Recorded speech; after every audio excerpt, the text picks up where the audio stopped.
আসসালামু আলাইকুম দর্শক, আমি ইলিশ মাছের পানি ফ্রাই রান্না করি। আমি কীভাবে রান্না করি সম্পূর্ণ ভিডিওটা দেখতে থাকুন। তো এখানে আমি ফ্রাই প্যান নিয়েছি, ফ্রাই প্যানে মাছটা আমি দিয়ে দেবো। বিসমিল্লাহ।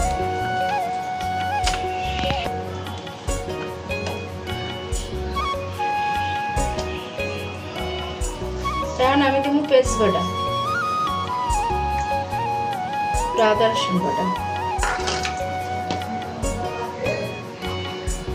হলুদের ফাঁকি সামান্য,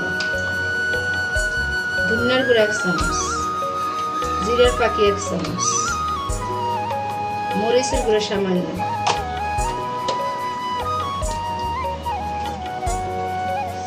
লবণ পরিমাণ মতো। এখন আমি সাদা তেল দেব।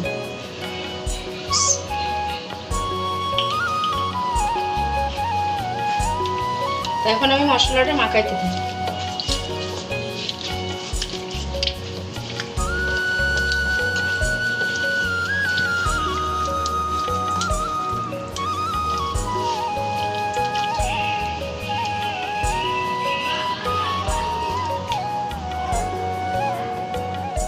এখন আমি একটু পানি দিই। এখন আমি পানি দিলাম। আমি আর এক মুখ পানি দিব। এই পানিতে আমার এখন আমি ফ্রাই প্যানটা চুলায় দিয়ে দেব।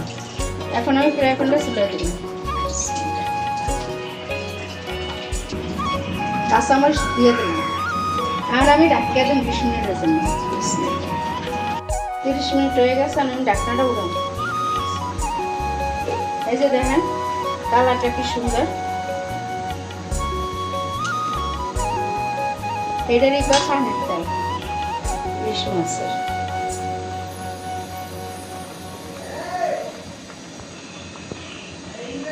ইলিশ মাছের পানির তেল রান্না শেষ। তাই আমার ভিডিও যদি ভালো লাগে দর্শক, লাইক কমেন্ট শেয়ার সাবস্ক্রাইব দিয়ে দিন। আল্লাহ হাফেজ দর্শক। এই পর্যন্ত আজকের ভিডিও, আবার কালকের নতুন ভিডিও নিয়ে আসবো।